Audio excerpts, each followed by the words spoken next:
Good day mga sir. Ito yung isa nating lechonan gamit ang electric motor. So bali ito po 60 kg rated capacity, kaya niya ikutin.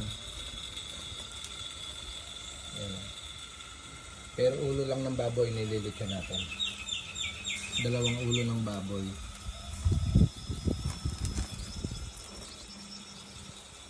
Mas simple to kaysa dun sa isang gamit ko na tawag doon yung wiper motor. Pero may kamahalan kasi to eh. Pero kung may budget kayo, mas maganda ito gamitin kasi 60 kg kayang ikutin ito. Yan o, ganyan lang ko ginawa ko. Shoot mo lang.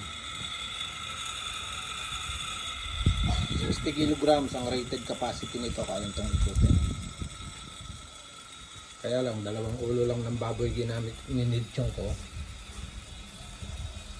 Yun ho kasing wiper motor, pagka medyo matrabahong i-assemble, ito isasaksak nyo lang. Yan, naka-plug siya. So, rated 60 kg. So, mayroong iba 90 kg, mas mahal.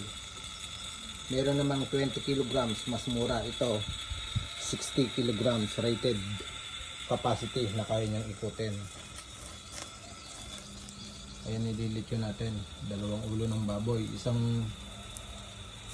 8 kilos at saka isang 7.5 kilos. Masyado mainit, hindi na ako makalapit. Baka gusto nyo makita yung kung ano yung bearing doon sa kabila. Ayan, ganyan lang yung bearing nya. Simple lang, pinakasimpleng assemble na lechonan. Kaya lang, may kamahalan ng motor. Abutin din ng mga 2,000, 3,000. Compare sa wiper motor, 1,000 lang o 1,500. Baka hindi lang ano to, baka nasa 5,000 na to, 6,000. Itong motor na ginagamit ko ngayon, matagal na sa akin to eh. Maraming na rin umilit yung buong baboy dito. Ayan siya. O yung frame, ganyan lang, simple lang. Gawa kayo ng ganyang frame. Tapos ito, adjustable. Ayan, may butas dito, makikita nyo.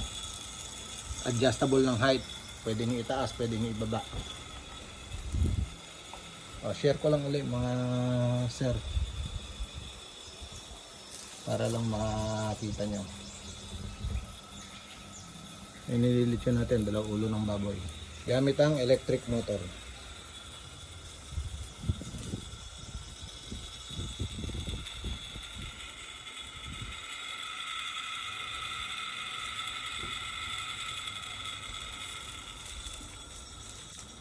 Okay, next video ulit. Salamat.